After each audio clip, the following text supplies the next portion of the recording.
All right, what's going on, guys? Welcome back to another episode of the Under the Rim podcast, bro. And it's been officially been 0 days since the NBA has gone drama free. We haven't gone drama free this whole week. I've been gone, or I've been waiting to do my next podcast. What I'm telling you, what kind of nonsense has been going on the last few weeks. The Knicks are a horrible damn organization. People are making, if Giannis wasn't 7 foot, he'd be at McDonald's jokes. I don't know if you guys seen that, bro. Like last week, this guy, what was it, Harden? Well, he was doing an interview with Rich Nicholas. You all probably seen it. It's been a week. Everyone's making memes about it. Well, just to refresh those who don't know and who haven't been keeping up with it, uh, Harden was being interviewed about Giannis' comments he made during the All Star draft, where he said Harden doesn't pass, and he joked around about it, but it didn't really look like he was joking. Harden replied saying like, I don't know what he's talking about, like I pass and like he really doesn't have any skill. He's 7 foot. Like all he needs is just to dunk on people. I have to actually learn to play the game of basketball. So they've been throwing jabs at each other. Giannis tried to clear it up, saying there's no bad blood between these two, but that's a hot lie. That's a damn good lie because, bro, Giannis, we've been remember when when you threw the ball in this man's face, when you whipped the ball out of his face, bro. That was an accident. You did that shit on purpose. But anyways, ever since these comments or these jabs have been made, people have been sparking the debate like who's better, Giannis or Harden? Who's better player? Obviously, obviously this season Giannis has been playing out of his mind, out of his mind. He is the MVP of the season. But if I were to take these two players and I were to say, here, I'm gonna build a team with these guys. If I was building a team and I had to choose Giannis or Harden, personally, I would take Harden because Harden is more skilled. Again, like you said, in my opinion, I think he's the better. Obviously, he's the better shooter, better free throw shooter. He can draw those fouls. He got the handles. He got the passing ability. He doesn't have the length and athleticism that Giannis has, but I would take everything that Harden has over those things. Just because of like his clutch factor too. If it's you need to win by 3, and it's do or die or something like that, like Kyrie shot in Game 7 in the finals. I'm giving it to Harden, bro, because I don't trust Giannis on the 3 yet. Yet he is working on the 3, but I don't trust it yet. It's not consistent like Harden.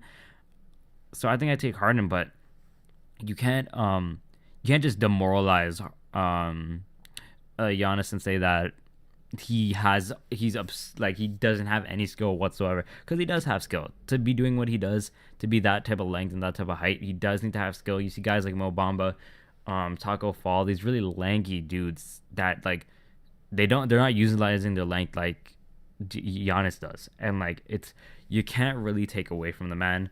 But I would say like Harden again did have a right to clap back though, because I don't know why, I don't know where Giannis got this narrative in his head that Harden doesn't pass. Like, huh? like his assist numbers have always been a good amount. They've always been a solid amount, and especially when D'Antoni came in, they've been popping off. And especially you see how he's playing with Westbrook this year. He's doing amazing this year. And like I don't know where Giannis pulled that out of. Like Giannis just is a horrible GM when it comes to drafting, bro. Like nah, like you had some good picks. You're picking. I think Did he pick Joel Embiid first?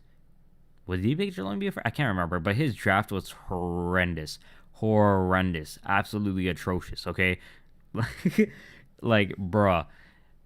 But that's what I'm saying. Like I don't know where he pulled this out of, and he really said that this man doesn't pass, and I was dumbfounded. I was like, "What? Are you stupid?"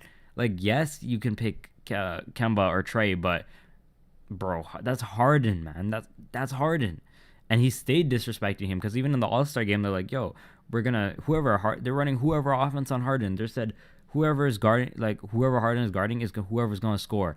And I was like, y'all need to relax with the disrespect on my boy the Beard, bro. Like, what's going on? Why did this come to be? But I think from looking at social media, a lot of people have been taking Harden's side, right? Or like from what I've seen, at least they've been making the Giannis McDonald's drive-through memes. If he wasn't 7 foot, if he was like 6'5", he wouldn't even be in the NBA.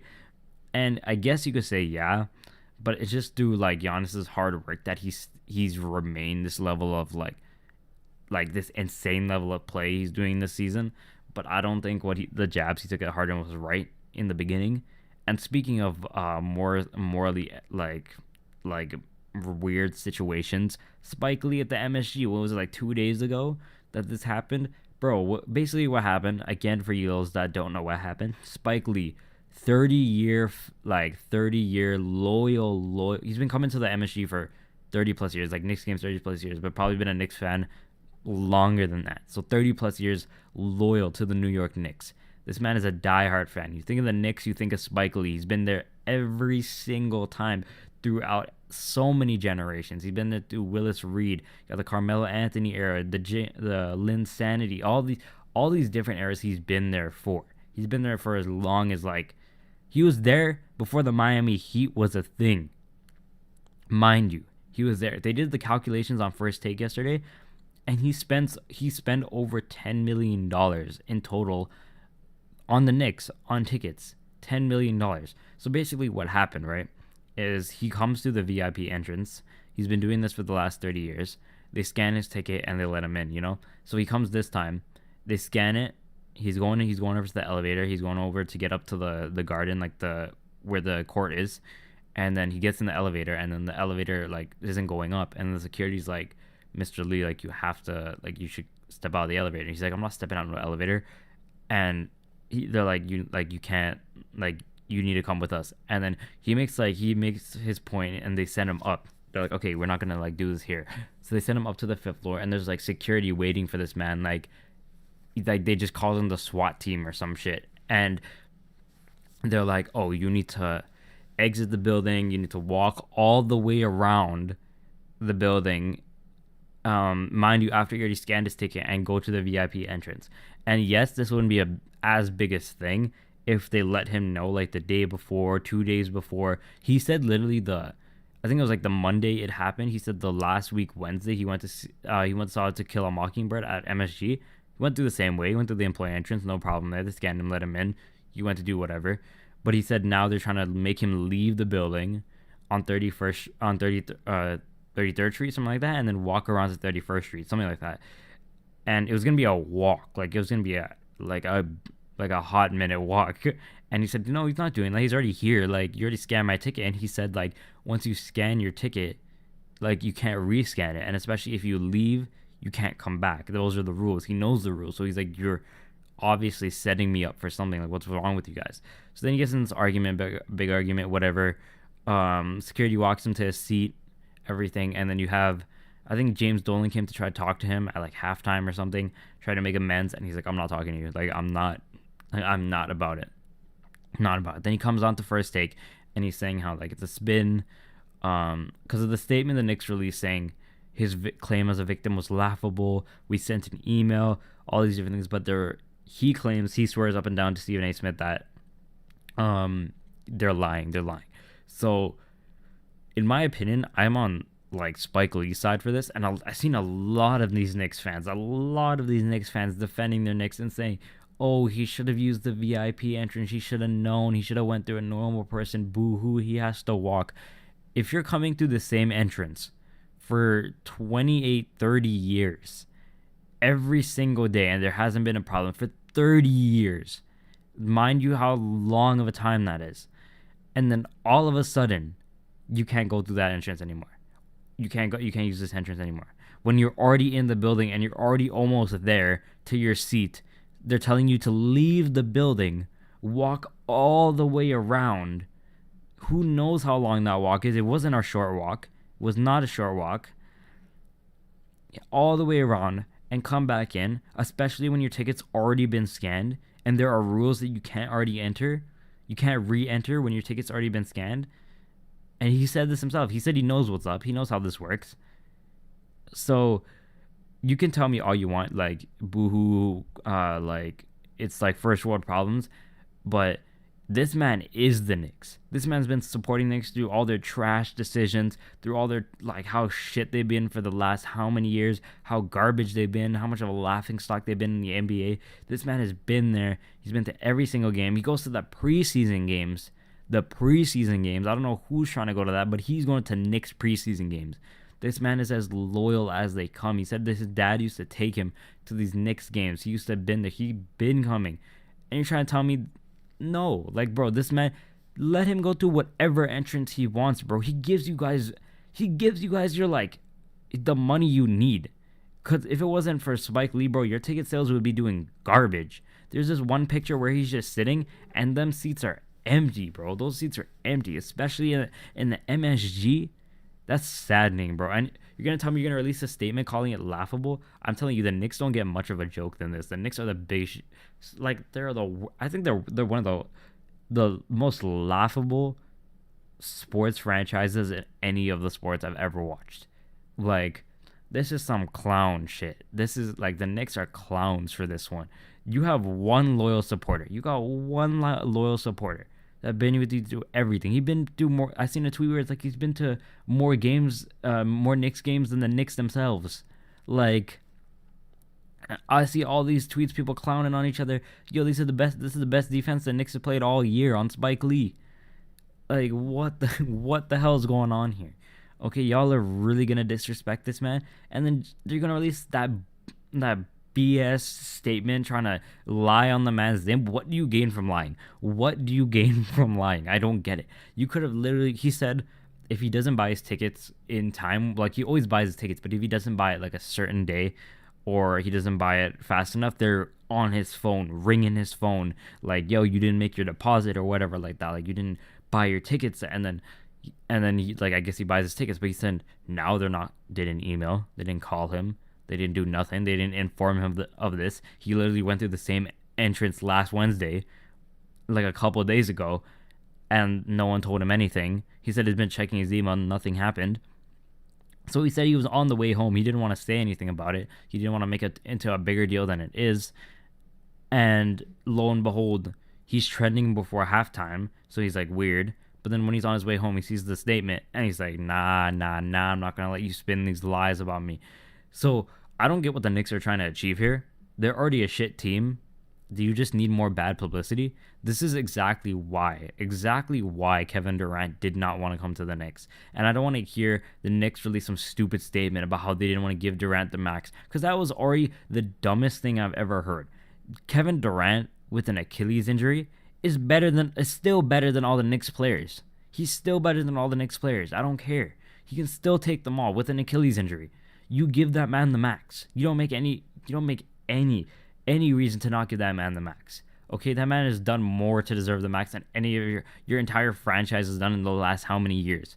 Okay, it's crazy. It's crazy. And even Kevin Durant said himself, these headlines, the way they treat their like old superstars, the way they like treat, like, look how they're treating Spike Lee now. How do you think you're gonna attract free agents? And the blame goes back to James Dolan. Nobody wants this guy as the franchise, like the team owner. Nobody wants this guy there. He's doing a piss poor job. Every time I hear about this guy, it's always complaints. There's never a good thing that I hear what this guy is doing. It's always some nonsense, and everyone needs to get him out of here. And First Take did a weird thing this morning where they compared the situation to the Donald Sterling situation. And I don't think it's as intense because this man was literally racist and he said some really horrible things. And NBA players were about to boycott the playoffs if Adam Silver didn't do anything. And I don't think it's getting to that point, but it's getting to a point where a lot of people are unhappy with this man. And like, I swear, like, you can force someone to do like sell the team, like they can vote you out or something like that. I don't know how the rules work, but I'm telling you, as soon as Donald Sterling gets out of there, I think the Knicks will attract more free agents, because I think it's just Donald Sterling really holding them back, because there's a lot of negative things associated with him right now. He hasn't really done a good job in the last how many years when it came to Charles Oakley, trading Porzingis. Like, I get Porzingis wanted out, but why do you think he wanted out, bro? The Knicks are garbage. The Knicks haven't done anything to help him besides give Joakim Noah $72 million contract. Okay, they haven't done anything. Okay, right now they got RJ Barrett. Poor RJ Barrett, bro. This guy is a good player, not rookie of the year though, but he's a really good player, and he had to be stuck on the damn Knicks, bro. Like, remember the last year when the Knicks were saying they were gonna get Zion, Kyrie, and Durant, and none of that happened? This is the type of shit. This is why you get karma for doing shit like this to Spike Lee, for treating, like, how are you gonna I don't get it. How are you gonna treat a loyal fan of 30 years that put in nearly $10 million into this team? Spike should just own a portion of this team, bro. Like you're putting this much money in, just don't, bro. Just relax. And to make matters worse, Spike said he's not coming back to a game for the rest of the season. Congratulations. The last remaining the last remaining loyal Knicks fan, you have managed to isolate and you have managed to make him hate you for the rest of the year. Like, you're lucky there's only like a month or two left in the season and then playoffs start. I think it's like a month and a half or something like that. And then that's it for the Knicks. They're back in the lottery. I don't know what's going on with the Knicks. Every time I hear about them, they piss me off. Every time I hear about James Dolan, he pisses me off because I don't know how you're going to treat people like this. I don't know how you're going to treat it's just saddening to hear this. It's really saddening to hear something like this. Like, you really gonna treat this man like this? And that's enough about the Knicks, bro. They be pissing me off all the time I hear about them, bro. Sorry ass franchise. I'm telling you, I'm sorry if I triggered any of you Knicks fans with this rant. It's just, you don't treat loyal fans like that. And yeah, you can make the argument that yeah, he should have used the other entrance, but at least tell the man in advance. Give the man a text, a call, email, at least 1 or 2 days in advance. Like, yo, you gotta use this entrance. It's really cracking down on us. Like, you can't use the employee entrance. Use VIP entrance. Use the other entrance. Anything like any other entrance you can use, just can't use this entrance. But nope, you got to make a big scene in front of everybody. Like, I'm on Spike Lee. I'm on Lee's side on this one. Like, I can't say that the Knicks are not in fault for this one because you got to be more prepared. You can't just claim all this stuff. But whatever, you.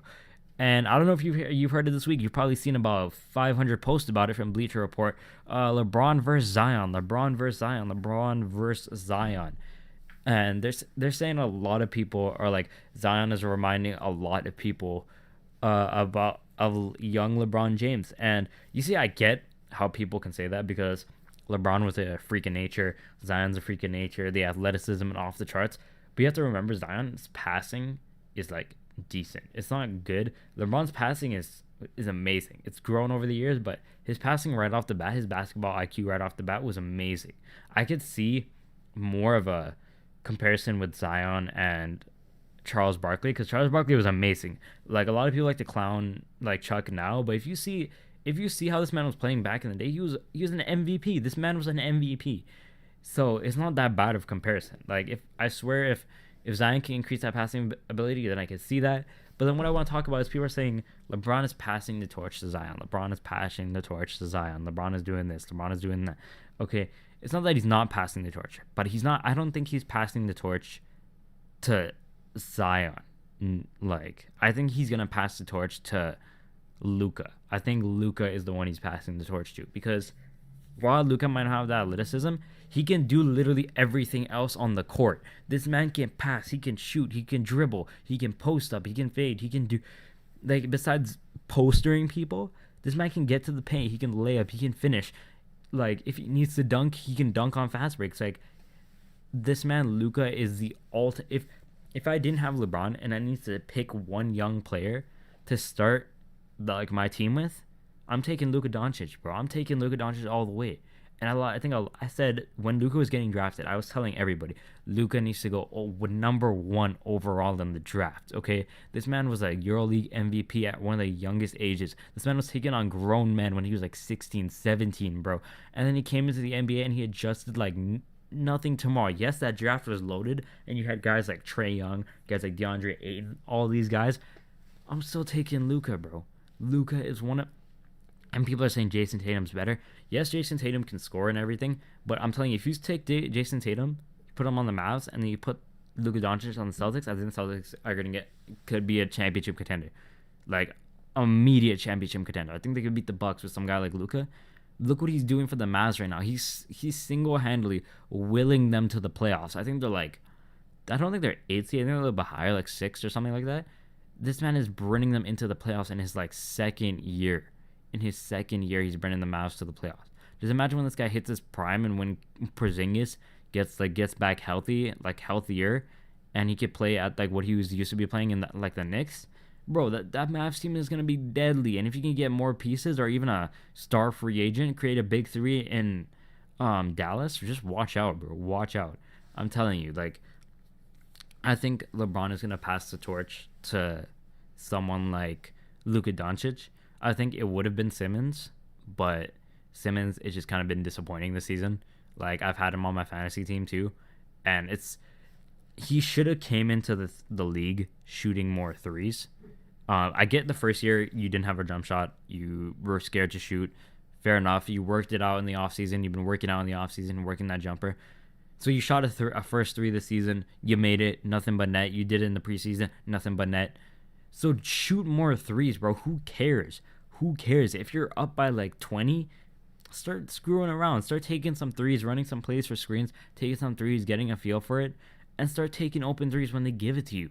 Bro, don't give into the stigma. Like, I think LeBron would have passed it to him if there, or more people would have been talking about it if, like, he was doing better, his team was playing better, he was shooting more threes. But I think it's gonna go to some guy like Luka. I can definitely see Luka being the face of the NBA. He's really likable. He's a young face. Like, he doesn't really get involved in any scandals. All he does is just chill, work on his game. He comes to play. He plays the hardest. This he has one of the best. He's one of the best like closers in the NBA right now, alongside Kyrie, Harden, those guys, KD. I honestly think that's who LeBron's gonna pass the torch to. Don't get me wrong, Zion's nice. Zion is nice. If he was playing the whole season, he was definitely winning Rookie of the Year. But it's gonna go to a guy like Ja, bro. Ja is been playing nice the whole season. Yes, Zion came in late, but I don't know, man. It's hard to say, but I could see why people would say that he's passing it to Zion. But nah, I think it's someone like Luka, because Luka can carry a team if he needs to. If he doesn't have KP, he can carry a team. He can definitely carry a team with his playmaking ability and all this stuff. And also, I don't know if it was this week, but the Lakers picked up Markieff Morris, and it wasn't Markieff, and then Marcus Morris is on the Clippers. So now everyone's saying, bro, like, the Lakers need more pieces. They just waived, forgot who they waived, and now they're trying to make room for Dion or J.R. Smith. Bro, I love JR, but after what happened in the finals, I don't think I want JR on my team. Yes, he is a sniper and he is a shooter, but it's like, bro, things like that those discredit everything. You cannot be making a mistake like that. That was a costly mistake. Not saying they're gonna beat the Warriors, but that helps build momentum. Getting the first win in a series, they wouldn't even got swept, you know. But I think, I don't know, Dion Waiters kind of fell off. He used to be going off a couple years ago, and then he just got injured, and then he hasn't been the same since. So it's like it's a 50-50 choice. I don't know if I go with JR, but I also don't know if I go with Dion. I guess you got to see how they work out, how they play together. You got to see what the Lakers need more, honestly. Like, Dion can create his own shot off the dribble. He can definitely close games. We've seen it before. He can shoot. He can finish. Also, J.R. Smith is a straight shooter. He can play defense. If he needs to, it's like he can still create his own shot off the dribble, but he's not really like that. Let me take this and run with it. We need a good guy off the bench. And I think it was Shaq who was saying it yesterday, that the Lakers need somebody to create like offense off the bench. Like, all the Clippers have Lou Will. All these teams have really good six men that as soon as LeBron sits, we're not going down by 30, you know? And can it be a guy like JR? I don't think so. I think it could be a guy like Dion. It should have been Kuzma. Don't know what Kuzma's doing. He posted this other day, like, haters hate me because they ain't me. And someone's like, bro, we don't hate you. We just think you suck. And it's like, bro, it's like, just step up your game a little bit more. Like, when LeBron goes on the bench, I watched this guy play yesterday. This guy was bricking, bro. I'm like, oh my God. Like, Jesus Christ, what is going on? But, like, that's that, bro. That's that. What else can I say? Like, the Lakers, I think for the playoffs, I think the Lakers and Clippers are going to match up. I think right now the Clippers have gone overboard with everyone they brought into. They brought Reggie Jackson, Marcus. They're bringing bodies to guard LeBron. They're bringing Reggie Jackson for that extra scoring power that they need. I think the Lakers can do it. I think the Lakers can still do it. Even though the Clippers are bringing in all these extra people, I think AD and LeBron and guys like Bradley, guys like Danny Green, all these guys can create a difference with their defense. Their defense was stifling yesterday against the 76ers in the third and fourth quarter. They really clamped down when they need to. And LeBron's shooting has been surprisingly really well this year. Like, really well. I've been watching him yesterday. This guy was splashing from half court. This guy was doing that little step back signature thing he has this year. Splashing. His passing is still on fire. Like, I think if LeBron plays at a really high level and Anthony Davis comes out dropping like 30 and 10, really dominant in the paint and really contesting shots, then they can win. I think they have a chance to beat the Clippers, because if you look at the Clippers, they're not unbeatable. They're not as feared as the Warriors were. They don't look like as this demigod team. They've been beat, and they can be beat, bro. They can be beat. Like I think they're like third or fourth in the standings right now. So if the Lakers get their shit together, I think they can beat them. I think they can beat them in, I'd say, like 6 games. I give them 6 games to beat them. I think they do that at home. I think they beat them at home. I think they go on to the finals. I think a lot of people aren't giving LeBron enough credit. Everyone likes to say, "Oh, LeBron is always being like reported on, like Bleacher Report. All these people are always talking about LeBron." But everyone's saying Clippers are going to go to the finals. So I guess people are really underestimating this Lakers team, is what I can say. And I think they can do it. I think they can beat. The Clippers in 6. I think the Bucks. If the Bucks do happen to get to the finals, I think they beat them in 7. I think the Bucks go down in 7 to the Lakers. I think the Lakers are taking the title this year. I sincerely believe that. I don't think LeBron. I think LeBron's on a mission this year, especially after what happened with Kobe. I think it adds a whole new level of like competitiveness to LeBron, because he's like, this is how hard Kobe would want me to play. This is what he would want the Lakers to win another title. So I think he's extra motivated this year. I think the entire Lakers squad, not even just LeBron, is extra motivated this year to make a deep run. This first time the Lakers are going to be in the playoffs in how many years? I think it's ever since Dwight left, they haven't been to the playoffs. So now that he's come back, they're making the playoffs. It's crazy. But I think it's going to be a deep run. I think they're going to make a really deep run. I think a lot of people are overlooking the Lakers. Not that the Clippers are garbage. I think the Clippers are going to go to conference finals along with the Lakers. People are going to say the Rockets might be a sleeper team.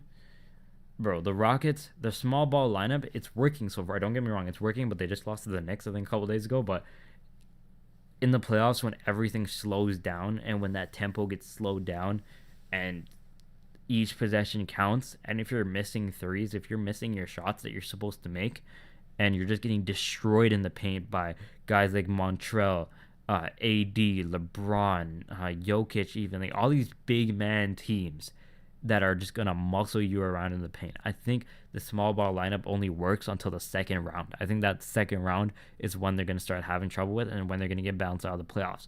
Hopefully, I want to see Harden make a deep playoff run. I want to see Harden and Westbrook make a deep playoff run. I just feel like the one thing that's gonna be on their career always is that they've never made it to the finals after OKC. They never made it anywhere after OKC. Hope they make it a deep playoff run, but I think the Lakers are taking it this year. When it comes to the Eastern Conference now, like I said last time, the Raptors aren't going to go deep. They get second round max. I think they don't have enough pieces to beat guys like the Lakers, not the Lakers, the Celtics or the Bucks. I don't think they get past those guys. I just think last year Kawhi was the guy stopping Giannis, and now you don't have that guy anymore. You can say Siakam, you can say OG Anunoby, but no, like, Giannis is going to bulldoze you guys. Like, he's going to bulldoze the Raptors this year. And he's going straight to the finals. I don't think the Celtics can stop him. I don't think Jason Tatum can stop him. I don't think anyone can stop in the Eastern Conference this year. I don't think anybody can stop that.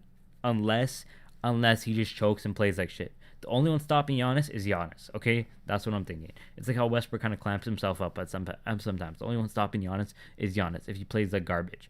Okay, at least in the Eastern Conference Finals. When he goes to play the West, Kawhi, AD, LeBron, these guys at least contest his shots, at least slow him down a little bit. Like, they're not going to stop him, but they can slow him down. Like, Kawhi did that last year in the conference finals, where he didn't stop him necessarily, but he did slow him down. So, I think it's going to be a Lakers-Bucks finals matchup. I think the Lakers are going to take it in 6. No, not 7. I'll say 7. Let me know what you guys are thinking. Like, just like, you can hit me up on Twitter, comment down below if you're watching this on YouTube, or comment if you're watching on SoundCloud. What you guys think? Other topics you want me to talk about, like predictions.